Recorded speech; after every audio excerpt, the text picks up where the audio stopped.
And we're going to explore, if you would, with us today, the identity of a very strange name and the development of the history of religion, in a way that many of us have never understood it before. There's the name, Zoroaster. You see, you look and say, who is that?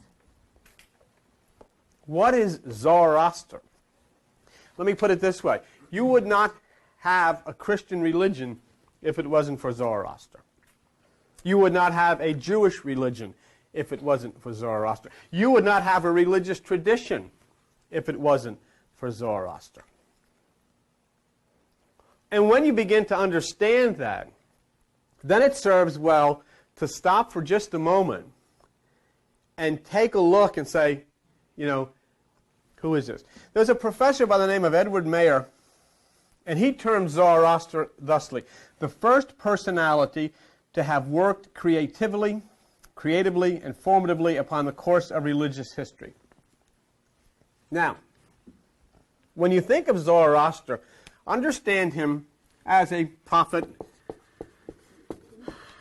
as a Christ, a messenger of God. But the God that he was the messenger for is one that you've never heard before. The name is Ahura Mazda. Ahura Mazda. That's the name of God. Okay. Through every religion, through Christianity, through every nationality, the words, the teachings of Zoroaster pervade. Everywhere. Hebrew, Greek, Latin. Let me show you something. The religions of India said, the world is the way it is. You can know it, but you can't change it. And for many of us, that's the way it's always been. That's the way it is. What am I going to do about it? What can I do? Can't do anything. I'm stuck in it. Zoroaster said, the world was corrupt, not by nature, but by accident, and the world is to be reformed by human wisdom. In other words, there is something you can do about it. You can sit, and you can go to church, and you can read Bibles, and you'll get old, and you'll die, and you've done nothing. Or you can understand and start to develop that which is the human wisdom which comes from the right side, and things can change. And it's up to you. In other words, Zoroaster said, there is a mystical power in you that can be used to change the world for the better. You want to stop the hurricanes? You want to stop the earthquakes? You want to stop all the storms that are so destructive? Everybody start thinking positively and start flowing in harmony with nature. It'll stop. And it's up to you. Zoroaster's date is kind of placed with a little bit of ambiguity, but somewhere 1,000 to 3,000 years before Jesus Christ. 1,000 to 3,000 years before Jesus Christ, there was a voice that spoke, and he spoke from Persia, which you now know as Iran. He spoke from Iran, and he impacted totally your life. And the thing is, you've gone to church all of your life, and you haven't the slightest idea who he is. Nobody ever told you about him. No preacher ever told you about him. No rabbi ever told you about him. No evangelist has ever told you about him. You went to the New Age, and you got rocks, and you got smoke, and you got feathers, but you don't know anything about him. Nobody ever told you about him. Now you sit here and say, who is this? He was the first voice that spoke out of the deserts of Iran and said that the struggle that is inherent in life is a struggle between light and darkness. Nobody said it before him. Many have said it after him. It's quoted in the Bible all the time. And you'll see people get up and stand and they'll say, well, this is a struggle between light and darkness, never knowing that this originated from Zoroaster, the Persian prince, Zoroaster, the prince of Iran, Zoroaster, the prince of Ahura Mazda. And what he said was, light pervaded, but then lies and deception came in. Lies and deception came in. Zoroaster was a living symbol of the truth. He thought according to the law. He spoke according to the law. He was the holiest in holiness above all the living world, the best ruling and exercising who the brightest in brightness was, the most glorious in glory, the most victorious in victory. And it says, at his sight demons fled. That's what it was said about Zoroaster. At his sight demons fled.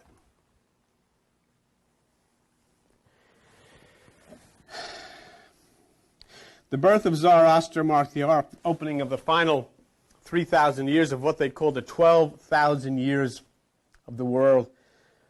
It's a time when the Messiah appears to culminate the victory over the lies and to establish the kingdom on earth. When does this happen? As you're sitting here now, you're in the age of Aquarius. Okay?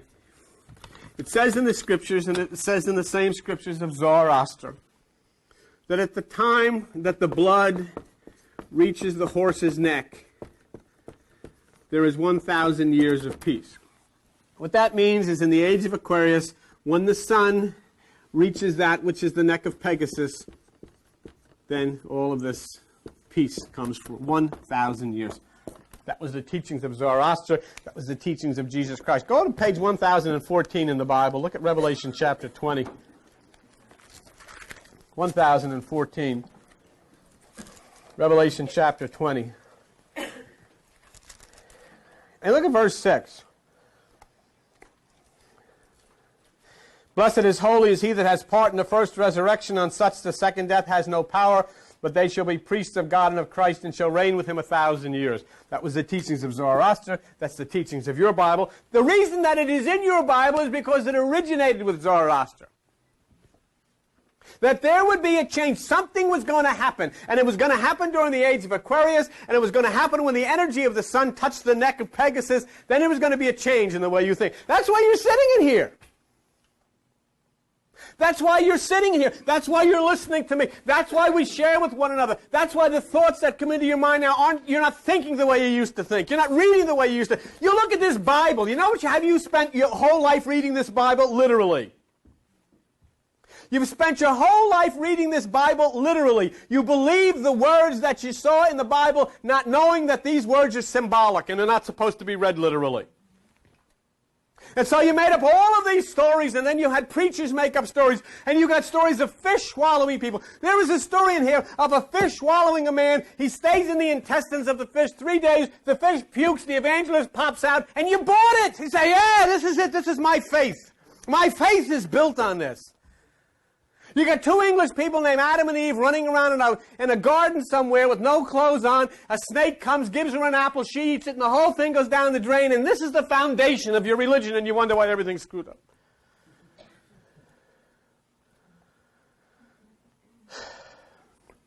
And so then people come and they come into church. And does anybody question it? Does anybody stand up and say, hey, tell me, is this what you believe? I mean, is this true? Nobody says, which is like you're looking at me. Ain't none of me. All right, pass the plate, pass the hat. Come up, sign the card, you'll go to heaven. Because all that you've ever expected out of this thing was misery until finally you dropped dead and went to heaven. And you showed up because maybe there is such a place. Not knowing that you were supposed to create the heaven here on this earth by changing it, by making a change. Here's a man that came 4,000 years ago and spoke of this change that could be made by you. And you know what? Not one of your preachers, not one of your pastors ever mentioned his name. You had no idea. If some guy wrote an obscure symphony somewhere, so Zarathustra, you don't even know, never even heard of it. It's not interesting to you. It's not there was anything. Jesus Christ never said anything new. His name wasn't even Jeheshua. Never said anything new. Everything he said came from somebody else. And the person that said it before him got it from somebody else. And it all traces itself back, and you can trace it back to the very, very beginning, whenever the big burp happened and all of this stuff started coming down all over the earth. And we say, here's the answer. This is what you do. This is what you do. And so what do we do? The thing that is apparent is that all of the aspects of Christianity are the same aspects that came from Zoroaster 1,000 to 2,000 years before Jesus was born. What I'm saying to you is everything that you'll find in the Bible attributed to Jesus Christ originated with this strange voice that came out of Iran 1,000 to 2,000 years before Jesus was born. The influences of this prophet and Ahura Mazda are mind-boggling when you consider the impact that they had on the Judeo-Christian ethic, directly related to Zoroaster and Ahura Mazda. Let me tell you what Zoroaster was responsible for. Do you believe, I know you do, or at least the religious do, the Christians do, that Moses originated the Ten Commandments? No, he didn't. No, he did not. They were originated by a gentleman by the name of Ezra. And Ezra was the Jew who was in captivity in Babylon. And Ezra became a follower of Zoroaster and Ahura Mazda. And Ezra became proficient. Do you know that prior to coming into captivity in Babylon, God's chosen people wandered around collecting rocks? They knew nothing, they accomplished nothing, they wrote nothing. They were rock pilers. Split rocks, moved rocks, and wandered. And what did they do? I don't know where I'm going, but I'm going, and I'm going to get there. I'm at the promised land. Here I am. I'm getting dizzy. Where is it? And they wind up in Babylon. And you know what happened when they wound up in Babylon? They came out as scholars. They went to the pagan Babylon of Zoroaster, and the God's chosen people that were rock splitters came out of Babylon as scholars.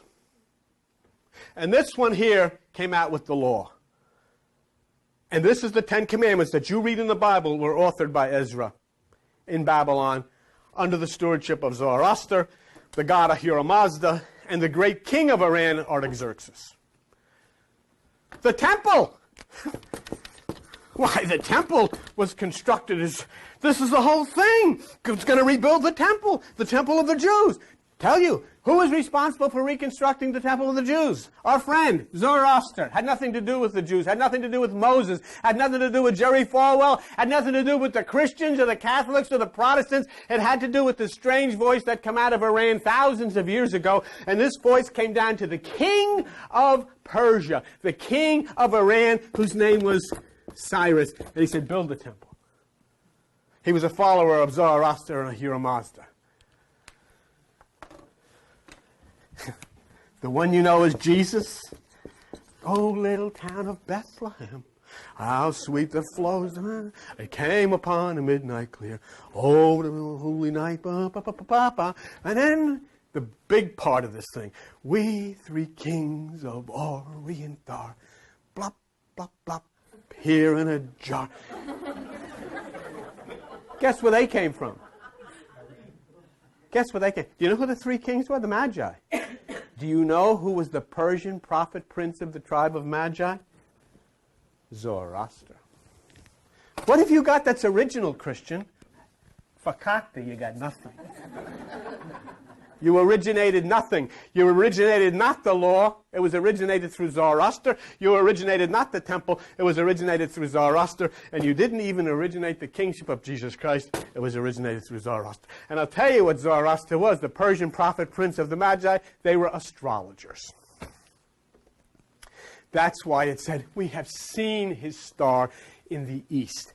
Meaning, in Iran, in Persia, we have studied the stars, we understand them, and we see the sign Coma in Virgo, and we have followed that, and this leads us to this place of the kingdom, the child. The king, the child within. All came out of a place. And here's the thing, how old are you? You know the thing is, nobody ever told you this. And you've gone to church and you take your kids because I want my kids to get in it. I want them to know our faith. Do you know? You don't even know what your faith is. You have no idea that your faith is attributed to this guy Zoroaster. Zorro who? I don't know Zorro. And you know, this is the amazing thing. This is a documented. We're going to look at the Bible and prove this. This is amazing. But it's in the Bible. It's a documented proof of historical accuracy. And you know what? You couldn't walk into one Christian church and tell them. They'd freak. They'd throw you out. They'd call the cops. We don't want to hear it. I want to hear it. I'm not listening. I'm not listening. Oh, I'm not listening. I was raised a Catholic. I'll be born a Catholic. I'll die a Catholic. It's like my mother was. I'm raised a Catholic, born a Catholic, die a Catholic. Never set foot in the church. Last time she set foot in the church, the priest threw a Bible at her. That's true. My mother we went to these church Catholic schools, and she had one of my brothers got in trouble with the priest, and so my mother went down. She was a very tough woman, and I guess she was going to take a poke at this guy. Something happened, and he threw a Bible at her, and that was it. She never showed up again, but she made us go. You will not miss. Why don't you go? You go. That's the way it was. But see, I had to wait. You see, why do your children? You know what? You would even be afraid to teach. Why do your children have to wait until they're 50 years old before somebody tells them the truth? I mean, if you told them the Easter Bunny brings candy, Santa Claus brings toys, and Jesus died for you. Well, you've lied about 2 out of 3, probably lied about all 3. Who's to believe you? And when is somebody going to have the... See, the point is, you couldn't tell them the truth because the system doesn't want them to know this. You know? Because how would it be if you find out that your religious tradition does not come from Jerusalem, does not come from Rome, comes from Iran? And there's a guy with a white beard and a black hat saying, I adore you so. Yeah. What do you do with that? What do you do with that? You don't have to depend on New Age bookstores to find this out either. It's right in here. It's in the book. It's in the Bible. King James Bible. Did I tell you King James was a homosexual?